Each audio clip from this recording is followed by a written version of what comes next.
Hey guys, welcome to Toy Chat. This is Max. And Sang. And today we are reviewing some Disney limited edition dolls. The newest wave of the Fairytale series, which has apparently been shortened down from the Disney Fairytale Designer series. We are reviewing the Rapunzel and Flynn set today, of course from the Disney movie Tangled.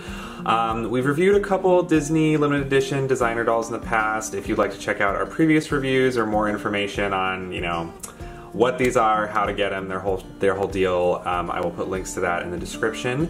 But we're just gonna jump right into the packaging for this review. As with most Fairytale designer dolls, this set comes with a very nice, very detailed matte cardboard sleeve. It's super beautiful. I really like the color scheme on this one, and you know, of course there's some lovely art per usual, and the characters Rapunzel and Flynn are posed the way the dolls are in the box. Yeah, so most sides of the box are all the same, you know, the text is just different. You know, of course, this side lets you know it is a Disney Store exclusive. You can only purchase these in the Disney Store or on DisneyStore.com. Shop Disney. Yes. They changed it to Shop Disney. Weird. Every single set of this collection each set is 1 out of 6,000. So this is the back of the box. Sorry, this is the back of the sleeve that goes over the actual encasement itself. And, you know, per usual, there's a lovely little description of the Disney Designer Collection as a whole. And what I really like about these is they point out little details and, you know, conceptualization behind the design of the clothing and these dolls. You know, we've mentioned in previous videos that supposedly a lot of the Disney limited edition dolls are based on actual 3D models, you know, and they try to be as true to character as possible, although usually they get, you know, they take some creative liberty, of course, with the designs. But yeah, this one's very lovely, and it is priced at $129.95 before tax in the US. These are very pricey, very nice dolls. So we will go ahead and remove the sleeve so you can see it in the actual display. Alright, so here is the Rapunzel and Flynn set with the sleeve removed. Like previous sets, they're in a plastic case. Very nice. It's very like put on the shelf and forget about it kind of deal. Yeah, and it seems like the theme for this wave is essentially, you know, dramatic or otherwise relevant moments in the fairy tales. And so these poses are of course based on the scene when Rapunzel ties Flynn Rider to a chair when she doesn't know who he is. And I think it captured the scene pretty well. You know, does, you know, her facial expression relates to that as well. It's like she's smirking down at him. A lot of people, you know, they purchase these dolls exclusively to display, which is a big part of the reason why they're so like themed and posed in a certain way. They're very lovely, you know, in box to just leave on your shelf. On the bottom, you can see, you know, there's a nice little golden detailing and a little emblem with the characters' names. Other than that, yeah, if you want to display them in this way, you are perfectly welcome to. There's a nice backdrop in the back as well with some watercolor artwork themed from the movie. But we are going to do the unthinkable for some people, and we are going to go ahead and open them up to give you guys a closer look at the dolls themselves. Alright, so here is Rapunzel out of box. Let us tell you, they were so strapped on with a bunch of like metal wires. There's at least like 24 holding her hair in, holding her outfit. It was just everywhere. If you do get her and you want to open her, like just be careful not to accidentally cut her hair. She's got a lot of it. She has a lot. So, with her face, Rapunzel has very nude makeup. She's pretty fresh-faced. Fresh face. Yeah. She has light lavender eyeshadow, a little bit of blush on her cheeks, and her signature freckles. with some nude pink lipstick. She has this very intrigue expression.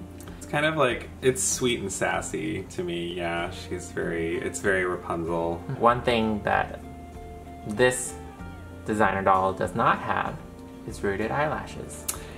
Yeah, which is a bummer. Sang and I were talking about that. We don't really see the reason for it, especially because there's others in this wave that do have rooted eyelashes. It's interesting because, like, I think this Rapunzel is the only Disney princess in the designer collection that doesn't have rooted eyelashes. And I can understand if they're trying to make her more youthful, but Alice had eyelashes. I would have preferred rooted eyelashes for this release for sure. I'm not sure if, I mean, we could get into a bigger discussion about how there were kind of budget cuts, it feels like, for this entire wave, but I'm not sure if just a lot of investment had to go into all of her extra hair, and I would say this is probably one of the more detailed ones of this wave overall, minus the eyelashes, so I don't know, maybe they just had to cut something. Or they just forgot. Yeah, that is another possibility. But yeah, I mean, she has a cute face. Her face is too much of this classic Disney princess dolls. Yeah, like if you show me her face compared to those, like you don't really see a difference. So that kind of to me like devalues the doll a little bit. Well, onto her hair. She has her signature golden locks that is super long. Yeah, it's really crazy how long her hair is. It's pretty much like double the size of the doll. Yeah. And it goes all the way down. And unfortunately, the way it's packaged, like the tips of it got kind of like tangled and wrapped, so. Seems like pretty high quality hair though, to be honest. You know, it still feels nice to the touch, and I think you could clean it up with a boil wash. Very nice color too. It is very much like a golden, you know, blonde. Moving on to her outfit, she is wearing a mostly wine-colored bodice, which is really lovely. The sleeves are puffed, and there is a metallic print design down the torso. Part of me is a little bit disappointed that it's all print, that there's not like, you know, actual well, no, I ribbon mean, there or it is like actual that, ribbon, but it's kind of like pressed on. Yeah. So it is an actual ribbon, but it's just like it's not quite. It's like as, like melded to the outfit. It doesn't feel like its own set of pieces, but it's still very pretty. She has, you know, these cute little danglies. These are very like peasant looking to me though. It's funny because the rest of it's true to character, but yeah, like this portion is very, very elegant, dressy, and then there's like kind of the medieval peasant, you know, little danglies on the end of the puff sleeves. I think the only reason they're kind of peasant looking is the color. They're very like knapsack. Like, yeah, I think like some embroidery or something on there would have made it look nicer. So moving down, there are additional pieces of fabric hanging off the bottom of the bodice. You know, I personally don't like them. They look like little like pillows. I don't like the way they fan out too much. It's I don't know, and it gives her, to me, it gives her almost like a jester look in that portion. It's a little, I don't know, it's a little tacky compared to era appropriate. Yeah, I mean compared to the rest of the outfit. outfit. I don't think it should be so poofy. It should be flatter. No, I agree. Like, maybe you need to like iron it down or something. They're a little bit funky. The design on them is pretty though. It's like a golden leaf-like detailing.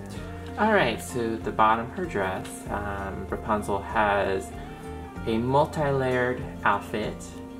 There is her top layer right here, which is this shiny royal purple color with kind of like a wine, it's like the wine color. And then she has this nice embroidery across the front portion where the split of the dress is. And it's these flowers. I don't remember, but it might be the flower that's in the movie. I'm not sure. Maybe not. I really love that embroidery. The floral embroidery is gorgeous. It's very striking, very appropriate to character. And of course, because this is a Disney designer doll, there are several layers, you know, and the color scheme fades from the wine to almost a lavender, like a Some lavender down here. And that's, yeah, this is the inner layer right here. And, you know, true to character, Rapunzel ain't got no shoes. Yep. It's just her feet. But what's really cool, she has feet joints made to move Barbie amount of movement. You can like move her feet quite a bit. Yeah, so in terms of her articulation, she has a little bit more fancier ones. She has her head joint as well as her shoulders, her elbows, her wrists right here. She has her thigh joints as well as her knee joints, and then of course her ankle joints. So she's pretty articulated, which is nice. Rapunzel has one accessory, and it's her signature frying pan, weapon of choice. Just simple molded plastic. Next up, we have Rapunzel's beau, Flynn Rider. Or Eugene. Yes, and he has molded hair, which I'm ordinarily not a fan of, but I like kind of the metallic sheen and texture to his hair. I won't say greasy, but it makes it look gelled to me, yeah, which I'm okay with, because I don't know, my main issue with most molded hair is it's so like flat and like there's no like dynamic or texture to it, so it just you can completely tell that it's like fake hair. I like that this one has a little bit of like shine and yeah, texture to it, because it just makes it a little more striking. And he has his standard goatee, and I would say, you know, he doesn't have the extreme chiseled jawline that he has in the artwork, but I really like his face mold. He's doing that kind of like, what's that thing he does in the movie? Smolder? A little bit. That would have been hilarious if they gave him a full smolder. That would have been actually very funny if they did that. But obviously it would have made the doll extremely kind of one trick pony. Yeah. You know, so I will show you the back of his head. I think, yeah, it looks pretty nice from all angles. I am down with this molded hair. And moving on to his outfit, he is wearing a faux suede vest on top of, again, a very like peasant-looking garb. Yeah, the thread count on his actual undergarment shirt is very, very low. Like you can actually kind of see, it's kind of see-through. Mm-hmm. But I guess that makes sense. I mean, of course, Flynn wasn't really like a rich guy.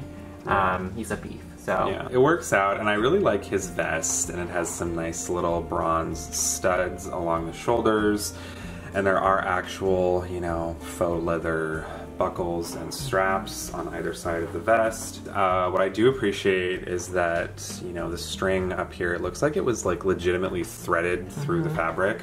So the cuffs of his sleeves are also faux leather as well. So that's really nice. Yeah, they look very cool. I do like that on the like the higher quality boy dolls when they have like it has that nice like faux leather texture to it. And for his pants, simple, he's wearing pants. Yeah, so nice. I love his boots. They're pretty simple, you know. They're standard faux leather boots with some gold studs on the sides, but what's really cool, you know, for one thing, he stands on his own, as you can see, which will make it nice for poses. Another huge plus, Flynn is, you know, especially by male doll standards, you know, fully articulated. You can move him at his neck, elbows, wrists, knees. You know, no idea if he has feet joints, but not. Well, we can check right now. Oh, he does. Really? Yep. I mean, it bends. It does move. It does move. Yeah. So. Right. But I like the scuff marks on his shoes. Yeah, that's adorable. One of my favorite things about those shoes too is the way they feel. They feel really nice. They have like a very, very smooth, you know, like plastic. Yeah, it has a very matte feel to it. Alright, so you didn't think there would be a third character. There is. So, oh, it's Mr. Pascal. Look how cute he is. super cute. Yeah, so this set comes with a molded Pascal the Chameleon figure. He's super adorable. And the other accessory is this lovely, nice chair, actually. Really nice, like, doll toy chair in general. Yeah. I use it for other stuff. It looks very Disney, too. The way they designed, like, the wooden detailing, it's very, very Disney to me. I love it. Alright, these are our final thoughts on Disney Fairytale Collection, Rapunzel and Flynn. Two other quick little tidbits. They do also come with, or well, Rapunzel comes with a stand in box that you can position her on in the display, even if you open the box. And of course, as with all limited edition Disney dolls, these come with a certificate of authenticity, which lets you know that you're getting the legit thing, and you know it has your count in the production line, all that good stuff. I really like these two. You know, I would go as far as to say I like them, you know, out of box in person more so than I was expecting to. Sang and I have kind of had conversations about how this wave as a whole is a little bit disappointing. I don't know, it just seems like they took some odd shortcuts this time around. I don't know if I can say that any dolls from this wave, like, really jump out at me and are like, oh, they're stunning, you know. It's a weird blend of like, oh, they've done that before, plus like, it's like new characters, but you didn't try that hard with the new characters, so. Well, and I mean an overall vibe of like, these are cool, these are pretty, but they're not like $130 pretty. So yeah, I don't know, it's just like little things like we mentioned earlier, the lack of rooted eyelashes and stuff like that. But, you know, taking them out of box, I really appreciate that they do actually have articulation, because as you've seen in the previous reviews, not necessarily all of the limited edition dolls have like great articulation. These ones actually seem pretty posable, pretty movable, which is appropriate for Tangled. I love that. It's probably one of the highest quality Flynn Rider dolls you will have access to, aside from like, I think there was what, like 1-2 other releases of him. So there's been 3 Rapunzel designer dolls. The very first one is also her signature outfit, but they made it kind of a bit more like big flowing like gown. And that one comes with Flynn as well. And it was their scene from the lantern scene, and I personally really like that wave, and I actually never got that, but definitely it's like kind of like what you're basing all these other releases off of, and definitely this one kind of seems budget compared to that one. And then the other set is the one I think we showed before on one of our reviews. It's Rapunzel and Mother Gothel, and that one's really pretty too, but also I also felt like they're a little bit more cheapened in terms of like the first release. So definitely like every release it seems like they're getting cheaper and cheaper, yet they're mass producing these, like there's 6,000 of them. So then the price goes on and goes up, it doesn't like decrease or anything. Would I personally recommend this? If you're a fan of Rapunzel, of course, if you have the money, go ahead.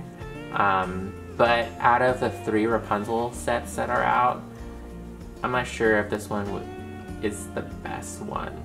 Granted, the other one's going to be super expensive because they've been out for so long, and maybe this is your only option if you really want Rapunzel. It's kind of interesting because like, if you remove all these Rapunzels and strip them of their outfits, all of the ones you can tell that they're designer dolls because they have rooted eyelashes, their hair is either like braided with flowers and stuff, or they have like tinsel in their hair. This one, if you strip it down and you held it next to one of the budget ones, you probably won't tell too much of a difference, besides this one has longer hair. So it's kind of sad that they cut back on like her makeup and her eyelashes. Her outfit is kind of decent. I kind of like the deeper purple. Flynn is great. I think he's definitely a step up, and definitely feels like an actual doll. He's not like an accessory. Yeah, I mean, I definitely think because these two are a little bit simpler and, you know, I guess easier to relate to their movie counterparts, and because they're so articulated, you know, this might be a good Rapunzel release. Like if you wanted to take them out of the box, because I think these ones would photograph well, they're very posable, and they're, you know, they don't feel quite as like super elegant, fancy display doll as the others. So yeah, I mean, I kind of echo Sang's sentiment. I think it's, you know, I think it's worth it if you're a huge Rapunzel fan, or if you want kind of a simpler designer doll of Rapunzel to unbox, you know, but yeah, if you have other options, if you're not super into Rapunzel, you may want to consider skipping this one. Alright, thank you for joining us for our review of the Fairytale Collection Rapunzel and Flynn Rider. Be sure to let us know in the comments what you guys think of this release. Yeah, if you like these kinds of videos, show us some love. Like and subscribe if you haven't already. And we will see you next time. Bye.